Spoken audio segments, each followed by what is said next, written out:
about it. Is this you? Is this your story? Relationship. A conflict. Super petty but quite effective as an immediate showstopper.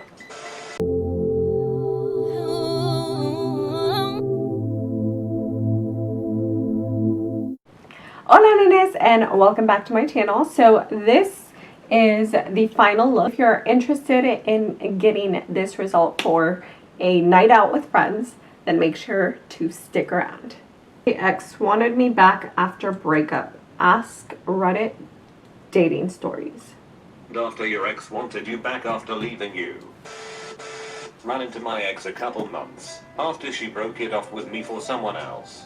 We ran into each other at a bar. She approached me while I was buying drinks and made some comment about the girl I was there with. She then said something like, "If it doesn't work out or you get bored with her, hit me up." I laughed and said okay. She asked if I was being sarcastic. I was, and walked away after that. Forgiving your comment because of a similar story. I broke up with her because I found out she was cheating. After a few months, and after I got a new girlfriend, I found help to get my 90 gallons aquarium out of her place. At this point, she was about 3 to 4 months pregnant with the other guy. She asked me something along the line of if it doesn't work out with her, do you think we could give it another try? While her boyfriend was inside the apartment, I answered, "I'll think about it," and drove away into the sunset. It was a Friday night when she asked to meet up at the local mall. I ended up picking up a game, Castlevania, my love. While we were there, we ended up going back to house and watching movies. She ended up asking if I would be willing to be her boyfriend again. I said yes, despite my instincts telling me not to. That night, I ended up going tobogganing with a group of friends. I ended up smashing through a fence, and don't remember much of the night. Ended up with a concussion, long hospital visit, blah blah. Anyways, she calls me the next day and the biggest crap on the world took over my body. Before she could even speak, I was yelling into the phone, "Whoa, long time no talk, what have you been up to?" She was chit-chatty and asked about my day. I told her I got a new game and a concussion the night before, and that's all I remember. She cried on the phone and insisted we spent the day together, but I insisted how crazy and unlike me that was. You'll hear a lot of people tell you it's a mistake to say yes. Those people are not wrong, but they're not right either. I met this girl in high school at a conference for overachievers in math. We hung out at the conference, did other things teenagers do when parental supervision is limited at the conference, and then went back to our homes, about 4 hours drive apart. We kept in touch. Long distance was expensive, but ICQ and MIC worked really well. She went away to a math camp for the summer. I went off to work, but we both made plans to get together in the fall and just hang out. Didn't work like that, of course. Leaving aside all the teenaged, hormone-driven stuff, I really liked being around her. And, while I can't speak for certain, she really liked being around me. So when I visited her, and she visited me, well, things just seemed to fall into place such as it was. The distance was daunting, but we said we'd give it a go. It lasted about a month before she wanted out. I didn't blame her, and it wasn't acrimonious or anything. She just had problems dealing with the distance. We still enjoyed being around one another, so we kept in touch. And over Christmas break we made arrangements to spend some time with one another again. You can guess what happened. That run made it until July or August, can't remember. I was away working again. She was getting ready to go off to university. She was going out of province, while I was going to be stuck doing first-year transfer work at my local college. She decided she wanted out before the distance became real. That one made me angry. She dropped it on me while I was away working. It made things difficult for me to deal with. On the other hand, being away probably helped too, since I could throw myself into what I was doing and just push it out of my head for a time. I flirted with some of the girls there, half-heartedly, perhaps, but I was trying. I came home and went on a few dates, but nothing. She tried to, but found like me that it just didn't feel the same. We kept in touch and we found, oddly enough, or perhaps not oddly at all, that we were jealous when we talked about trying to move on in our relationship. When she came home at Thanksgiving, I went to visit her, and we fell right back into our old habits.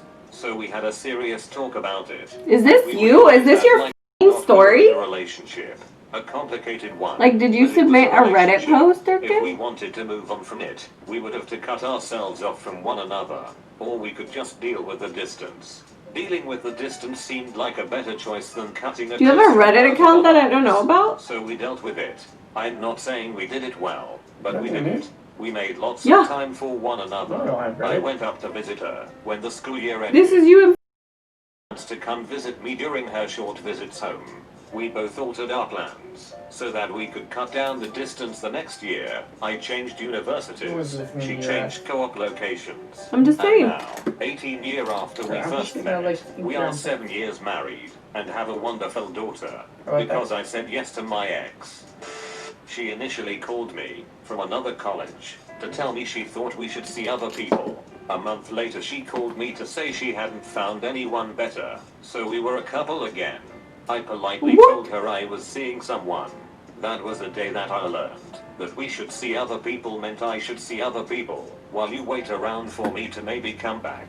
She also used all sorts of descriptors for the girl I was then seeing, and told me it wouldn't last, because rebound relationships never do. She didn't know that this girl and I had been trying not to fall in love, because I already had a girlfriend, and my ex inadvertently gave us the opportunity. That rebound relationship started almost exactly 20 years ago, and we've been married for over 17.5 years. The craziest way to break up a relationship. What's the absolute craziest thing you've ever heard done in a relationship? Last weekend, one of my girlfriend's best friends got married to a man she had been dating since high school. He'd converted to Judaism. She'd given up a permanent teaching position to move for his new promotion, and by all accounts, they were quite in love. The story goes, as was told by my girlfriend, he had started acting a little distant about 3 weeks before the wedding. She, the bride, wrote this off, because he had already moved down for his new job, and this was the first time they had ever been apart from each other in those 8 years, and she just invaded his new private life by moving in before the wedding. So, wedding time. Everyone is pretty happy. The ceremony was beautiful. Their vows were quite good, especially his. He choked up a few times. She could barely hold it together, but they made it through. Alright.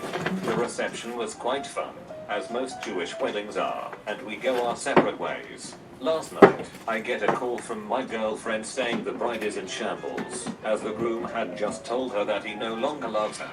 He spouts out every cliché in the book. It's not you, it's me. I love you, but I'm not in love with you, etc. His initial story is that there isn't another woman, and that it's just crazy, but it seemed like he wanted to work his feelings out. Today, the bride decides to check on their phone bill, and lo and behold, there are a bunch of texts and calls to the same number. When she checks his phone, all of the texts were evidence of an affair, including many texts espousing his love for new girl. I actually don't know new girl's name, but she's his coworker.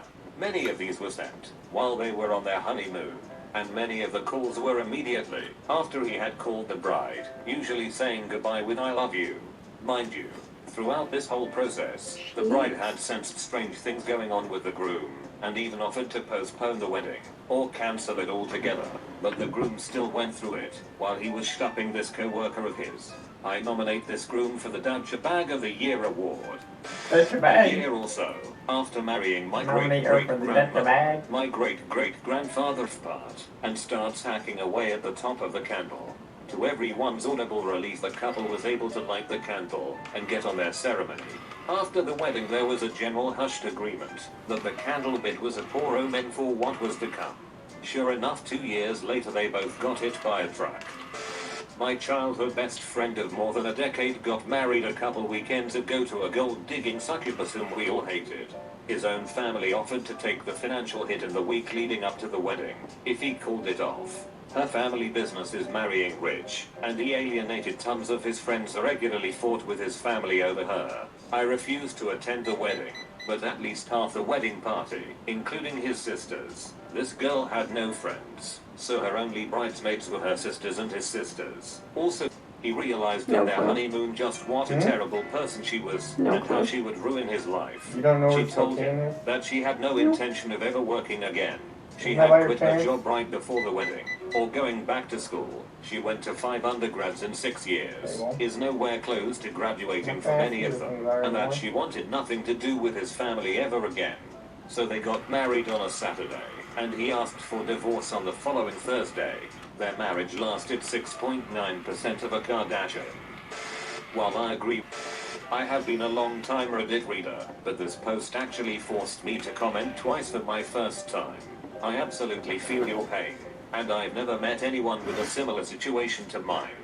My first real boyfriend and I were very close. We dated in high school, ended up breaking up after a few months, but still stayed very good friends. About a year or so later, he was having some issues with his family, and came to live with mine. This wasn't too weird, because we were still really close friends and my parents knew and liked him. I found out a few months later that he had slept with my mom, and that she was really into him. I found a letter she'd written to him telling him how much she still thinks about him and misses him. My father is a great guy, and my mom and I have always been sort of close, but rocky. I have never felt so betrayed in my entire life. I immediately left our house, and refused to speak with either of them. My mom went to therapy, my dad forgave her, and we are still a family. But I can tell you that, about a decade later I still have an extremely hard time telling her that I love her, and sometimes I can barely look at her without seeing that letter. Sorry to hear that you've had to live through the same. Best of luck. In college, my rich friend was planning her extravagant wedding. About 3 months before the big day, she finds out she's pregnant. For the first few weeks, she went around happy and excited about the baby. Then a few weeks later, I see her drinking at a bar, and I was like, "What about the baby?" And she cheerfully replied, "Oh, I'm having an abortion tomorrow. I won't fit into my wedding dress if I'm pregnant." Now, anti-abortion people would like to have you believe that all abortion decisions are this frivolous, but they are not. Please don't construe this story as me being anti-choice, because I'm not. Still, this was truly shocking to me. She wouldn't be showing her pregnancy that much at her wedding, and she certainly could afford to buy a new wedding dress. Her fiancé completely supported this decision, to not let their baby ruin their wedding. Fast forward 6 months, the abortion happened. The big, perfect wedding went off without a hitch, and she's bragging about being pregnant again. Wondered why her all-Catholic pack of friends weren't jumping for joy for her. But this was also the same girl who, years later, called me to yell at me for leaving my abusive husband. She angrily tutored me that as Catholics, our marriages are supposed to be forever, and that all men hit, and as long as they don't put you in the hospital, that's what we have to endure as wives, as long as it doesn't happen too much. Yeah, she was the one to judge if I got hit too much or not. I had a female friend, we'll call her Lex, and I played World of Warcraft. I used to post funny WoW related pictures on Facebook and tag my friends according to what character they played. Anyways, I tagged her and another friend in one. They started talking and really hit it off. He came up from the States and spent the weekend with her and her daughter. A week later, she is crying and going on about how she thinks she's pregnant. I kid you not. A week later, my friend is calling me, freaking out, and I'm all, "Joe, she wouldn't know she was pregnant that fast, and if she is, it ain't yours." Same day, I head to Future Shop to get a new mouse or something. I see Johnny, a mutual friend of mine, and Lex. I'm all, "Did you hear? Lex thinks she's preggo." He looks at me, "No, she's not. She was asking for a turkey baster of my semen, so that she could have another baby." I look at him, and he's serious. He shows me the text messages. Literal, "I want to have another baby. We don't even have to do it. I just need a turkey baster and your semen." She was a single mom who struggled to pay her bills. I just, what? How girls took revenge on ex-boyfriends. Ask Reddit. Girl stories. In 2010, I found out my fiancé had been having an affair with our neighbor for the past 6 months. 2 weeks before our wedding, his best man broke down and told me, "For 8 years, I have been giving women of Reddit, what is the pettiest thing you have done after a breakup?" In 2010, I found out my fiancé had been having an affair with our neighbor for the past 6 months. 2 weeks before our wedding, His best man broke down and told me, for 8 years, I have been giving creepy dudes my ex's phone number instead of mine. His sister always texts me his new phone number when he changes it. She also sends photos and video of him losing his mind angry when he gets a call from a dude looking for a hookup. His sister is the real MVP here, though. Was in a relationship for 2 years. 2 years too long. He was an abusive alcoholic that was lovingly manipulative when sober. Broke up with him after having to call the police on him after a rather rough night. 2 weeks later, and I'm staying strong. Telling him he has to be sober for at least a year before I would ever consider giving him another chance. For the first time I stuck to my no, which was new for him, and he very much so did not like it. Him then spilling that he had been cheating on me for 2 months anyways with a girl he had sworn he was just friends with. 2 months later I'm going through a journey after, so as far as I know, he still thinks he's got a kid out there somewhere. He always spoke about how he hated his dad for cheating and lying to his mom. So when I find out he cheated on me with multiple women, I went to his apartment and found a photo of us on his bedside table and wrote "just like your daddy" on it. I also took all his toilet paper and hand soap because even though he was a 25-year-old man with a job and I was a 19-year-old college student, he apparently couldn't buy his own crap and I had to buy it for him. So technically it was mine.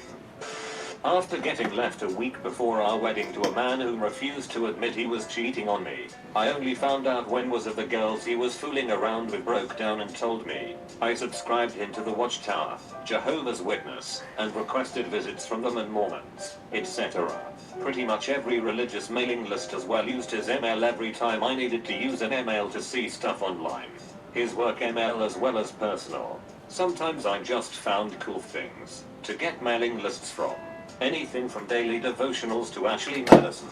It was fun until it wasn't, and I realized I needed to let go of the anger. But I don't regret it. So you're the reason I knocked on some dude's door that had no idea why I thought he wanted a DVD about Christ when I was on my church mission. I cut the sleeve off of a dress shirt the other woman had bought him and put it back in the closet so only the good arm was showing. Got a text from him a couple weeks later that simply said, "Are you serious?" Yes, I am. Found out a guy I dated for almost a year and who wanted me to move in with him and wanted to get me pregnant. Had been cheating with his ex nearly the whole relationship. He was very insecure about his little member size, emphasis on little. So after I confronted him about the cheating and he was begging forgiveness, I texted, "Oh, don't stress about it.